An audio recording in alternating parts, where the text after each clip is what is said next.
Good afternoon, all. See, in the previous sessions, we have discussed the Unit 1 of that MEFA, that is Managerial Economics and Financial Analysis. From today's class onwards, I am going to start that Unit 3. That is about Introduction to Market and Pricing Strategy. See, all of you aware of a market. So a market is nothing but where the buyers and sellers meet a location to buy for the exchange of the goods. We know that. So why we are going to the market? So because every consumer having some wants to satisfy their wants, they want to buy something. So we are buying something, we are exchanging the good. The seller is giving some good and we are giving some money. That means exchange of goods takes place in that location. That is market. So what are the various pricing strategies? Okay, what are the various pricing strategies? So now we are going to discuss about that pricing strategy. That means, all the goods are not existing in the very short period, or they not exist in the long period, or they are going to exist in that very specular period. So if for good to good, that means for commodity to commodity, the existing period is also going to be changed. So based on their existing period, how we are going to give the strategies, how we have to give the pricing of that particular commodities. We are going to discuss in this unit. So what is the market? What are the different types of market structures? We are having various market structures, that is a perfective competition and imperfect competition. In that perfective and imperfect competition, what are the various markets we are having? So if you take a particular type of commodities, so what is the existence period of that particular commodity, and how we are going to give that pricing strategies based on that demand and supply. So in this unit, we are going to discuss all these things. So am I audible? Am I audible? Now I am going to give the introduction of this topic. Yes, ma'am. So in the beginning of this chapter, that is Introduction to Market and Pricing Strategies, before entering into this topic, we will discuss the basic terminology which we require in this unit. So what are the basic concepts we required? So first of all, if you go for the first terminology is pricing. So generally we are aware of that word pricing, because what is the pricing? That means pricing is nothing but if you take any good, if I want that good, it contains some price value. It is having some price value. So here we are having number of enterprises and manufacturing companies and different business organization. So if they are manufacturing certain goods, means they have the right to decide the price of that particular good. So based on which factors they are deciding the price. Suppose if I take a soap manufacturing company. So for example, Santur soap. So for Santur soap, for 100 grams of soap, the cost is 25 rupees if I take. So why they are taking the cost of that particular soap is 25 rupees? Based on which condition they are taking the cost as 25 rupees? Because for making that product, they are incurring some expenditure. Okay, they are incurring some expenditure. So whatever the expenditure they are doing on that particular manufacturing of that product, they are giving the pricing charges. So what is the average cost they have spent for making of that particular good? So along with that, they assign some profit also. They will take some profit margin also. So total cost will be that 25 rupees for 100 grams of Santur soap. Okay. So here every firm is going to set the price of particular good. In some cases, if the market competition is like perfect type of competition. So perfect type of competition, what is that perfect type of competition? Means more number of buyers and sellers are there in the market for selling the same type of commodity. More number of buyers and sellers are there in the market for purchasing that commodity and for buying that for selling that commodity. So that type of competition is the perfect competition. So if we are in some cases, the government has to involve in such cases for deciding the price of some type of commodities. But in most of the cases, who is the firm is going to manufacture that product? In most of the cases, the firm is going to decide the price of a product. Now we will go to that detail of this slide what I have explained. See here, pricing I have given the introduction. So what we are saying here, if a firm were good in setting its product price data, then it would certainly flourish in the market. Suppose I want to buy a soap. So the soap cost is very reasonable. Then I will put an interest to buy that particular soap. Suppose the soap cost is not the average cost or that reasonable cost. It is not available for reasonable cost. Then automatically the consumers are not preferring to buy that good, because there are number of substitutes for that good. So if any other company is offering at reasonable prices, automatically the consumers are shifting to buy another company's good. So pricing, so setting price is very important.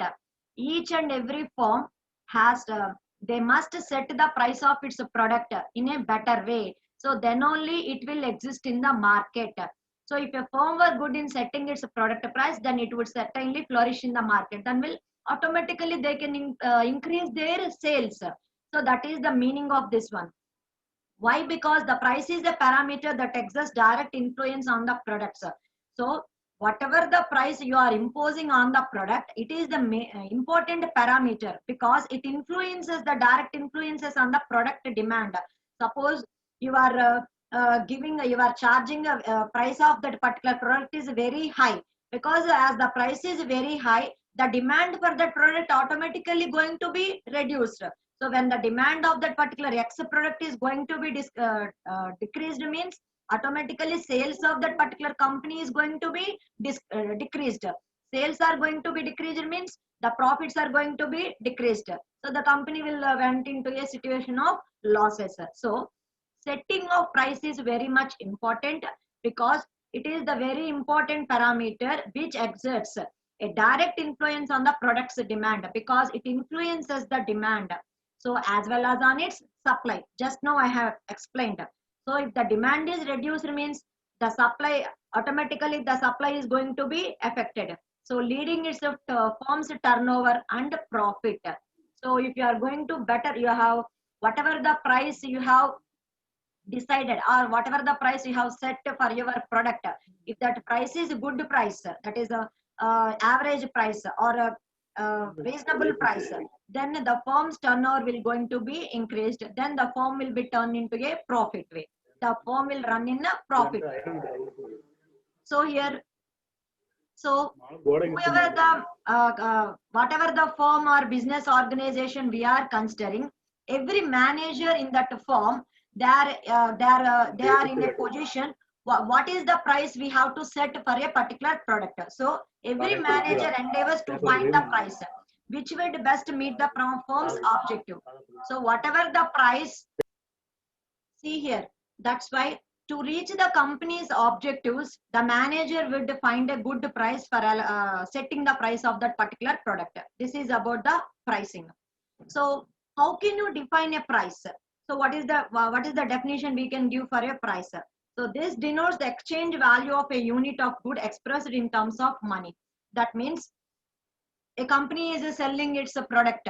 So a consumer wants to buy that product. He is giving his product and we are giving the money. That means we are exchanging the good with the money. So a price is nothing but exchange value of a unit good. So whatever the good we require, so for that good exchange we are giving the, in turn we are giving the money. That is a price. So price denotes the exchange value of a unit good expressed in terms of money. That is the definition of the price. So now we are going to discuss about the another price concepts. A price of a well-defined product varies over the types of the buyer's place it is received, credit sale or cash sale. Suppose if I take a small example, if I take a Maruti car, basic Maruti car, so the car is available at a price of 2 lakhs. Suppose if I take a mobile for X company, the basic model in that X company's mobile is available at a 10,000 price or for 5,000 rupees. Suppose if I take any other good, the cost is 50 rupees only. Suppose if I take any another good, the cost is 20 rupees only. So product to product, the price is going to be varies. So whatever the commodity or good, you are going to take the price value of that particular commodity is varies. So no two commodities having the unique price in most of the cases. So here, if you consider any product, a price of that well-defined product, it varies over the types of the buyers. So which type of buyers they are buying that product, where it is, where the product we are going to receive, where is the place it is received. So whether we are buying the product by completely giving the money or we are taking the credit sale, whether we are buying the product by using the credit sale or cash sale. So what is the time taken between the final production and the sale? So here, if you want to set a price of a particular product, it is going to varies based on the certain number of variables. Suppose if I want to buy a bike, so at a time I want to pay the cash. So the bike is available at for me 60,000. Suppose I want to give the I want to not buy the cash immediate by paying immediate cash. So on the credit base I want to buy that. So the rate may be changes because I have to pay the interest also. At the beginning, down payment I am giving only 5,000 or 10,000. With that 5,000 down payment only I am buying the bike. So every month I have to pay some money. So in some cases, based on that conditions, the price of a well-defined product is going to be varies. See here, suppose if I take a car, any particular company's car, if I am going to set different prices for that same car, suppose if I take a Maruti or a Swift or any another model, I am taking a Fiat car, whatever it may be. So in India, the Fiat car rate is like this. In Delhi, in India, we are having number of cities. If you buy that in Delhi, the car price is X rupees. If you buy that car in Mumbai, the car price is Y rupees. Suppose if you buy that same car in Hyderabad, the car price is Z rupees. So if you are going to set more different prices for the same products, like cars and refrigerators, like for another example, coal or furniture.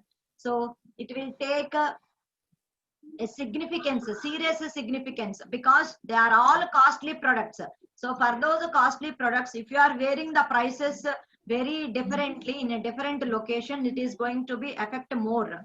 So suppose if you take the items like shaving blades, soaps, toothpaste, creams and stationeries. If you take such type of stationeries, the price variation is not going to be matter. But in the case of costly goods, whatever, if you impose different multiple prices, it is going to be very serious. Okay, serious significance it will take. That is the pricing thing. So what are the price determinants? So what are the price determinants? What are the determinants of the price? So here we are using the two determinants. The main determinants are demand and supply. The main determinants are demand and supply. There are two main determinants. Already we have come across these two words, demand and supply. See here, suppose if you want to determine that price of a product, okay, it depends upon the both demand and supply. So the price of a product is determined by the demand and supply of that product. Suppose I am take any X product. So that for X product, the demand is more in the market. So with that demand, I have to supply that same commodity in the market. The demand for that product is more. If the supply is not good for that product, so what we will do? Again, there may be a changes in the price of that product. That is the common thing we need to understand here. Suppose if I take any particular mobile, the demand for that particular product is more, but the supply is not there. So what we have to do? We have to wait for some time, or in some cases, the costs or prices of that particular product are going to be increased. So the price of a product are going to be determined by demand and supply of that product. So here, Marshall is giving some explanation for this price determinants. What he is explaining. So according to Marshall, the role of these determinants is like that of a pair of scissors in cutting a cloth. Suppose if you want to cut a cloth using the scissor, you are using the pair of scissors. How you are cutting the cloth? So one pair of scissors is putting a constant, and we are moving another pair another pair of the scissor to cut the cloth. That means one is playing the passive role, another one is playing the active role to cut the cloth. Like that, if you for determining that price, the demand and supply are also playing that same role. Okay, so in that situations, the one is playing that passive role and one is in the active role. Because we need to understand here, it is conceivable that we should understand that, or we should think that there should be a situations under which either demand or supply is playing a passive role and the other one is which is active. So then alone appear to be determining the price. So whatever the part that is playing that active role, based on that we need to determine that price of that particular commodity. Once again I am explaining, the Marshall has given the concept that, so it is related to that general concept, like, so how we are how the scissors are playing a role for cutting a cloth. One pair of scissors is playing a passive role and putting constant, and another pair of scissors are moving to cut the cloth. Like that, these two determinants, what are those two determinants? Demand and supply. So there could be a situations under which either demand or supply is playing a passive role. So there may be a different marketing conditions, there may be different type of situations in the market. Based on that conditions, in some cases either demand or supply is playing a passive role and another which is active. So alone appear to be determining the price. So based on that, either which is active, based on that only we have to determine the prices. Next, but most of the cases demand or supply is alone is insufficient to determine the price. Suppose if you take only demand consideration or if you take only supply consideration, it is very difficult to determine the price. So for that we require the concept of equilibrium price. What is the thing we require? Equilibrium price. Here we require the thing called equilibrium price. So we need to discuss this. What is the concept called equilibrium price? What is this equilibrium price? So equilibrium price is nothing but the price at which the demand and supply of a commodity are equal. That means for X product, the demand is so and so. So for that same X product, the quality is also same. Suppose for X product, the demand is 100 units.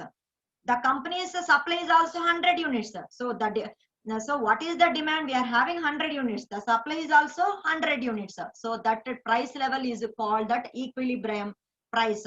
At what price level? That is the price at which demand and supply of a commodity is equal is known as equilibrium price. So the demand and supply schedules of a good are shown in the table. We will discuss that by using that table. Okay. So what is the equilibrium price? Equilibrium price is nothing but the price at which the demand and supply of a commodity is equal is known as equilibrium price. Understand this concept. So the demand and supply of the good here we are shown in the table. See here we are taking the three different columns.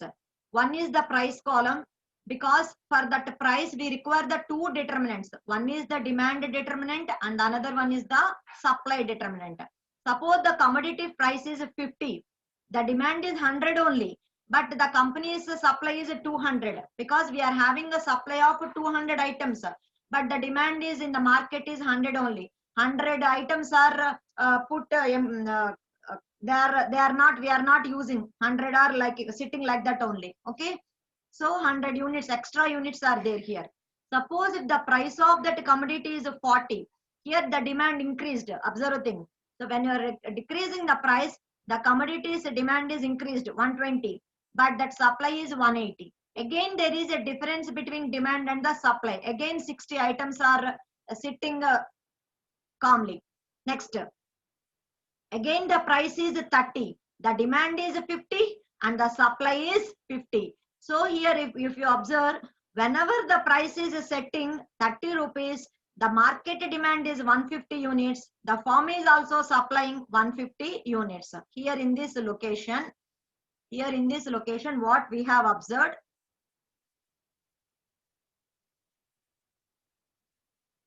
so at 30 rupees price, the demand and supply are equal. So suppose if you take 20 rupees, further we are decreasing the price. So the demand is going to be increased, because whenever the price is decreasing, we have already learned that the demand of that commodity is going to be increased. So that demand is increased 200, but the company is not available to supply that much goods. The supply is 110 rupees, because as the price is reducing, so it needs to incur its expenditures also. So the supply is only 110 only. So whenever the price is 10 rupees, the demand is 300 and supply is 50.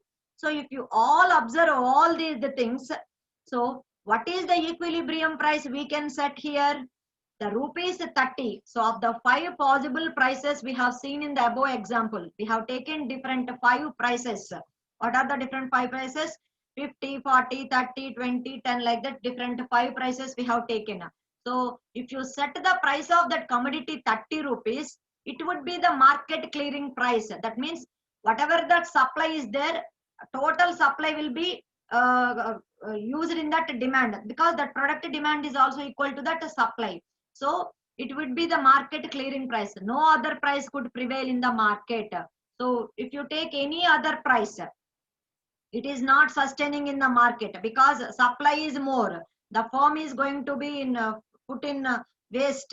So here the demand is 100 only. Suppose if you take 40, the demand is 120. Again 60 pieces are put in held. They are held in.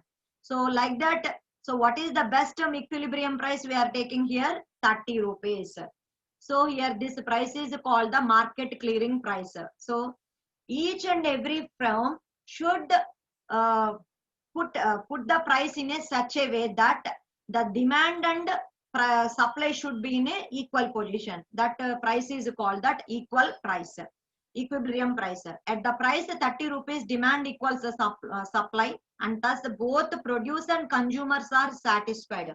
Because see, whatever the supply we are giving in the market, so the supply is, for example, 100 units. In the market, demand is also 100 units. So in that case, both the producer are satisfied and the buyers are also satisfied. Buyers are nothing but consumers. So in that case, when you are setting the price to 30 rupees, here who are going to be satisfied? Both producers are going to be satisfied and consumers are also going to be satisfied. So that price setting is called that equilibrium price. So equilibrium price is nothing but where the demand and supply are equal. So that is that equilibrium price. So the economist calls such a price is called that equilibrium price. So if you take this graph here, on the graph what we are taking, on the x-axis we are using that quantity. So what is the quantity demanded? So what is the quantity demanded? Different quantities we have taken, 100, 120, 150. These are the quantity on the x-axis we are taking. Okay. Next, on the y-axis I am taking that price. Okay, I am drawing the demand curve and with the supply values I am drawing the supply curves also. So when you draw the demand curve, DD is the demand curve and SS is the supply curve. DD is the demand curve and SS is the supply curve. So with that tabulated points, if I draw the graph, these two curves are intersecting at a particular point. So where these two curves are intersecting, that price is called that equilibrium price. Okay. So whatever the quantity the consumers are demanding, there must be equal supply. So that price is called that equilibrium price. That is the explanation of the concept. Price determines the demand and supply, and the concept of equilibrium price.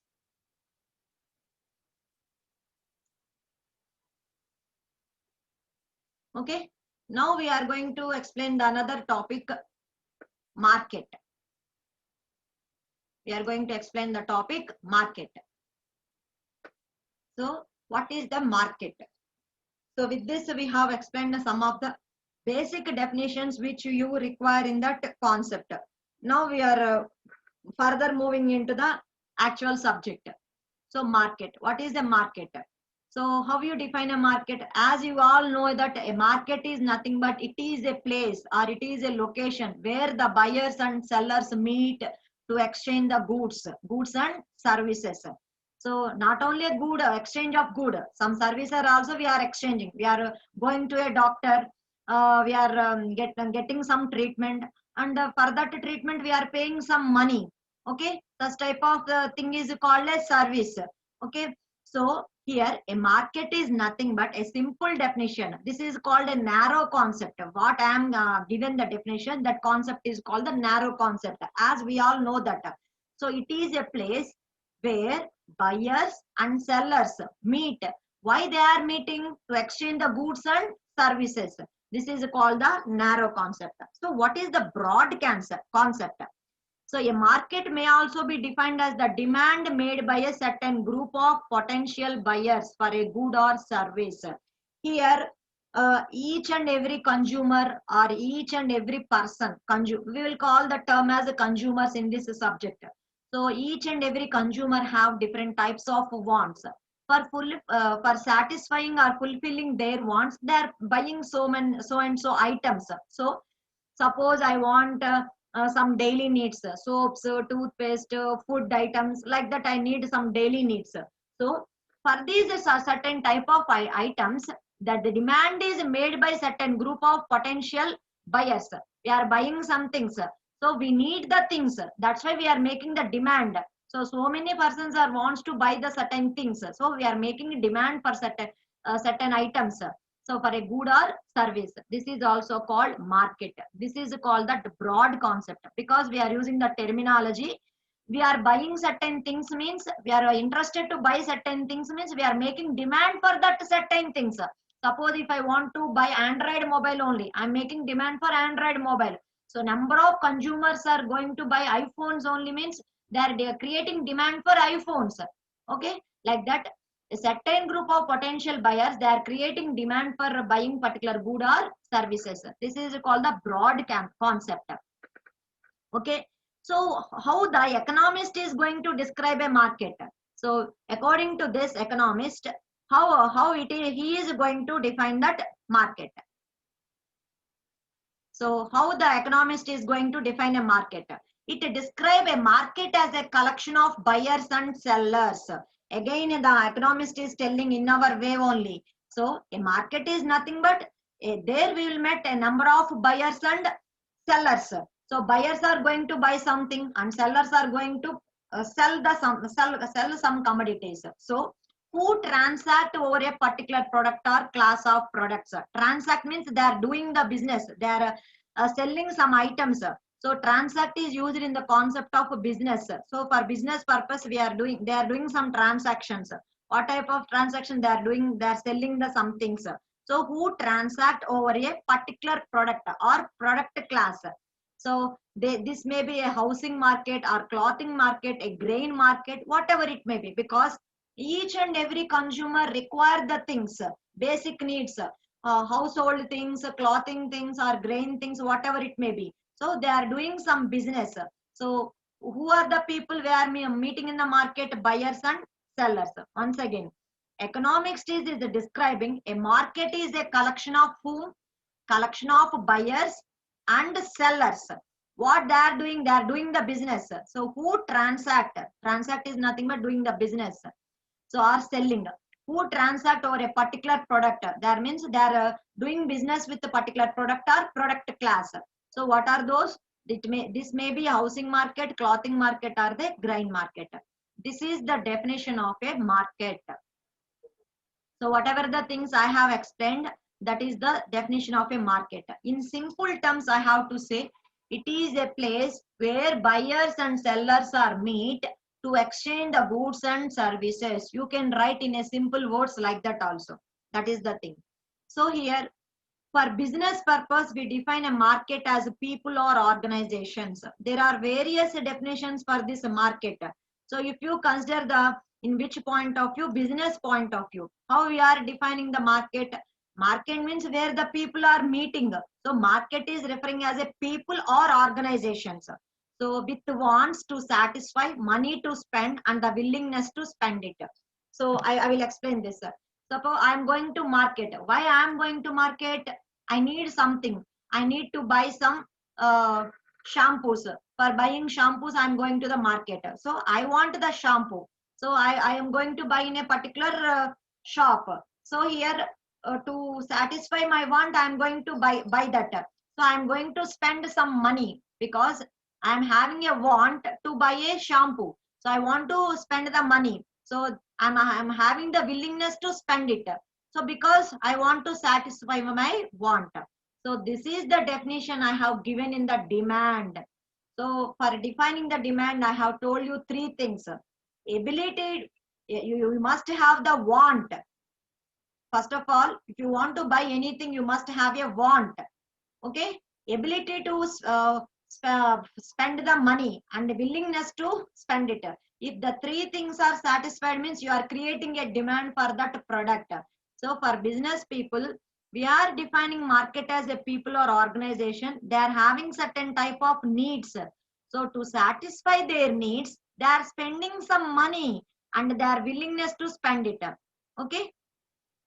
So broadly, market represents as a structure and nature of buyers and sellers for commodity or service. So if you want to explain that broadly, it is a structure where the nature of buyers and sellers for a commodity and service, the process by which the price of commodity or service is established. So in that market only we are going to put a price for a particular product. Now, so now we are going to that actual types of that market structures. So till now I have explained what is meant by market and market structure. So we are having basically, so if you say the categories, mainly they are perfect competition and imperfect competition only. Monopoly is also another type of categories. So market structure is classified into three types. One is a perfect competition, another one is the monopoly, and the third one is the imperfect competition. And again in imperfect competition, we are having oligopoly and monopolistic competitions. Okay. So what is this perfect competition? So next topic is your perfect competition only. Perfect competition is nothing but here for selling that same product, here we are having more number of sellers, and here we are having more number of buyers also for buying that product. So no seller is going to create some his own impression in the market. Such type of market is called perfect competition. So monopoly, mono means a single, poly means market. That means he is the only single person. He is going to sell unique products in the market. That is called monopoly. So in detail, we are going to discuss in this unit imperfect competition. So generally in a real life environment, we are seeing the imperfect competitions only. So suppose if I want to buy a soap, for getting the soap, we are having number of substitutes in that market. So each person is not creating its own impression. So what are these the types of imperfect competitions? Oligopoly. That means only few type of manufacturers are there for selling a particular product. Suppose if I take any car, can you tell me the any more than 20 above companies for doing the manufacture of the car manufacturing companies? Are there any more than 20 or more than 50 manufacturing car companies? No. So for manufacturing certain type of goods, we are having less number of manufacturing companies. So that type of category is called oligopoly. So monopolistic. It is the another category we will see now. Now, so one by one I am discussing detailed. The first one I am going to discuss is a perfect competition. That is the thing. So what is this perfect competition? It refers to a market structure where competition among the sellers and buyers prevails in its most perfect form. So here also market means what are the persons we are meeting here? Market means there we are having buyers and sellers. There is a competition between that buyers and sellers. So the structure where the competition among these sellers and buyers prevails in its most perfect form. That means when a particular competition is called a perfect competition. So based on these characteristics, we can say that particular market structure is a perfect competition market structure. Here, when can you say if that market structure is a perfect competition? Means the first characteristic is a large number of buyers and sellers. If you take a perfect competition market, here in this market, more number of buyers are there, more number of sellers are also there, and share of each one of them in the market is so small. Because if you take vegetables, for vegetables, so for selling the vegetables we are having more number of buyers. If you go for the market, so here we will see the boats in the market. What are the boats? So the kilo tomato rate is so and so, the kilo onions rate is like this, the kilo brinjal rate is like this. So all the people are fixing the same price for that products. So that tomato is available in the market from the another person also. So another seller is also selling that tomato, another person is also selling the beans, another person is also selling the carrot. So such type of competition is called perfect combination. So for selling that tomato, for selling the fishes, suppose if you take the another food items, the fishes or meat or whatever it may be, so the number of buyers and sellers is large. So the share of each one of them is in the market is also small, because there are number of sellers for selling that same product, because the share is automatically shared between that sellers. Because suppose at only a single location the tomatoes are available, that means total tomato product market is available at that person only. So the total share will be goes to that person only, because here for selling the tomatoes there are more number of sellers are there. Automatically the share between them is going to be shared, so the amount is going to be shared between the persons. So that is a large number of buyers and sellers. So because as the share is going to be shared in between the persons, because no person is going to influence on the market price, because no one is going to set his own prices for setting the price of tomato. So the common prices they are setting for selling such type of goods. Okay, whatever the goods they are selling, they are setting that common price. So nobody, no a single person is influencing to change the price of that particular good. That is the first characteristic when you can say if it is a perfect competition. So in this a perfect competition means the first characteristic is a large number of buyers and sellers are there.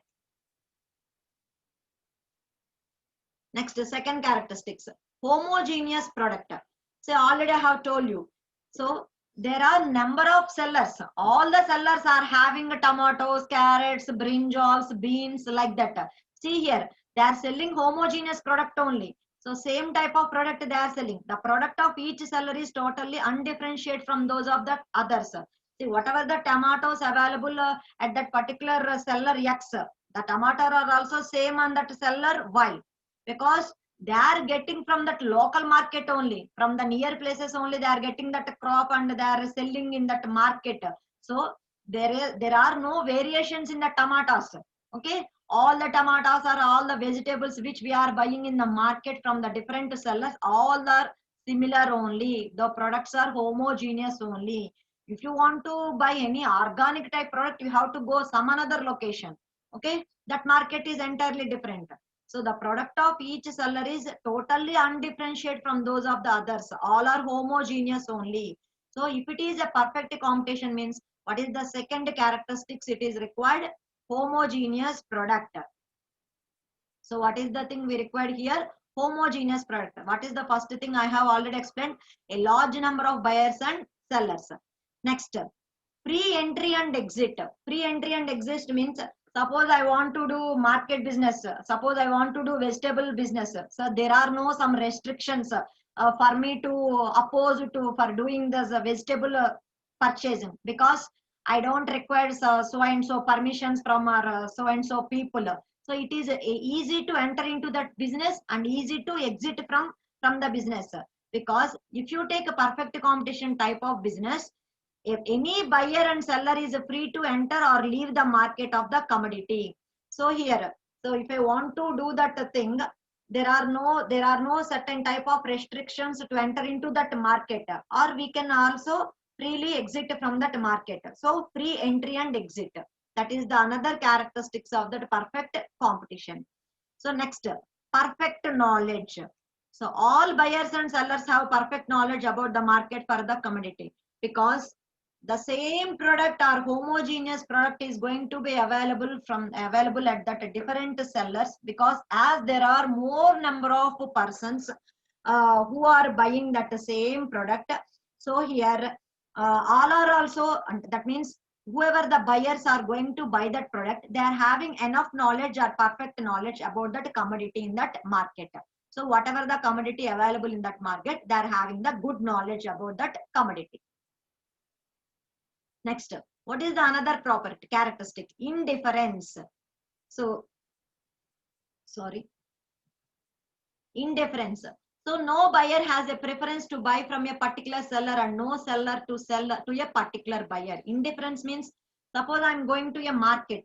Okay, the tomatoes are available at 10 different sellers. They are available at 10 different sellers. So at which person I want to buy that tomatoes, I can freely enter to that person. I can buy that tomatoes. So no buyer has a preference. So I want to buy at this from this person only. There is no such type of difference. Or from a particular seller, and no seller to sell a particular buyer. So here this customer, this consumer is belongs to me only. I want to buy that tomatoes to this person only. No such type of differences are there. They are free to sell to any consumer, and the buyer is also free. The buyer is also having the freedom to buy anywhere from any seller in that market. I am having the freedom to buy any one of the sellers. Suppose there are 10 sellers, means in that 10 sellers, wherever I want to buy, I can buy the things. So no buyer has a preference to buy from a particular seller and no seller to sell a particular buyer. So that is the indifference. Next, non-existence of the transport cost. Perfectly competitive market also assumes non-existence of the transport cost. That means, because in perfect competition, the examples are all such type of food items which I have told you, like vegetables. That means they are the products related to agriculture. Okay, there may be some milk, fish, meat, like that. All these items are sold in that perfect competition, because as they are available from that local market only. Suppose if I take leafy vegetables, all the leafy vegetables which they are selling in the Elur, or they are getting from that nearby places only. So whatever the goods they are getting from that nearby places, there is no very less transport cost. In some cases, there may be no transport costs also, because in perfect competition, non-existence of the transport cost. There is no need to impose that transport cost on that particular good, because whatever the goods they are selling, they are available in that near locations only. That's why they are not imposing any transport cost on that particular product. Okay. Suppose if the products are getting from that longer locations, another state, or from another cities, longer distance, then transport cost is also placing on that product. Okay. Next, perfect mobility of factors of production, because factors of production must be in a position to move freely into or out of the industry or from one form to the another. Under such market, no single buyer or seller plays a significant role in the price determination. Okay, here what we are having the perfect mobility of factors of production, because as I have told you, these type of food items are available from the near places only. That's why mobility factors are going to be the mobility factors are in a perfect manner. That means the whatever the production they are doing, they are able to that means they are in a position to move freely into or out of that industry. So that means we can move the things from into or out of the industry, or they are the products they are available from the nearby Eluru city only. So whatever the products they are selling, those products are available in near to Eluru city only. So they can easily, freely move in and out of that industry. Okay. So that's why in that market, any single buyer or seller is playing a significant role. So because as they are available in nearby locations only, that's why no single buyer or single seller is not playing any significant role in that price determination. So for determining the price of that product, they are not playing any role. Okay. So how the pricing of that particular products are going to be decided?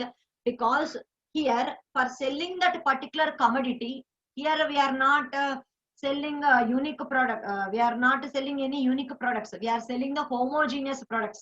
So what the seller X is selling, the seller Y is also going to sell the same product, same tomatoes or same vegetables. Okay, here they are jointly determining the price of that goods. Suppose all the peoples who are the sellers in that market, already they will sit and decide what are the prices of that particular vegetable. So totally they are deciding the price and they are keeping the board in that market. Okay, they are jointly determining the price of these goods. The price is determined in the industry, which is composed of all the buyers and sellers of that commodity. Suppose if it is a nearby industry product, all are going to decide the product of that company. Okay, so what we have discussed, we will go quickly. So what is the unit I have started? Introduction to market and pricing strategies. So what is a market? A market is a place where buyers and sellers meet in a location to exchange of or to do the exchange of goods and services. So how to impose different pricings for the commodities? What are the strategies we are having? We are discussing. So first of all, I have discussed the term called pricing, because each and every firm must be set a good price for a product, because the setting of the prices is a very important parameter. Because if you do not set a good price for the product, automatically the demand for a product is going to be reduced. So demand is going to be reduced means automatically sales of that product are going to be reduced. Automatically the company will be went into losses, so the turnover we cannot improve. So setting price is very important. In most of the cases, whatever the industry or firm is going to manufacture the goods, the industry itself, the people in that industry itself, or the managers in that industry itself, they are going to set the price of the product.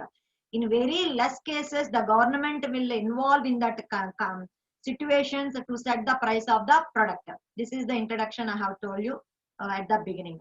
So what is the price? A price denotes the exchange value of a unit of good expressed in terms of money. So a price is nothing but I want a good. So for obtaining that good, I am going to pay some money. That means exchange value unit of a good which is expressed in terms of money. Next, I have told you that price concepts. So how can the price can be varies from product to product. Suppose if you have the multiple prices for the luxury goods, what happens? Suppose if you have the multiple prices for that normal goods, what happens? We will see that. We saw that one. So what are the price determinants? Demand and supply. How demand and supply are going to affect this price? I have discussed. So what is meant by equilibrium price? So the price at which the demand and supply are equal, that price is called equilibrium price. So when you set that equilibrium price, automatically the command will run in profits. So by taking a demand supply schedule table, I have explained that equilibrium price. So I have explained it by using that graph also. So now later I entered into that concept called market. So what is meant by market? What are the various definitions of that market? We have seen. What are the various difference the market? So what are the various market structures? In that market structures, I have started the discussion of what is meant by perfect competition and what are the characteristics of that perfect competition. So with this, I am going to conclude. In tomorrow's class, we'll discuss the equilibrium of a firm. So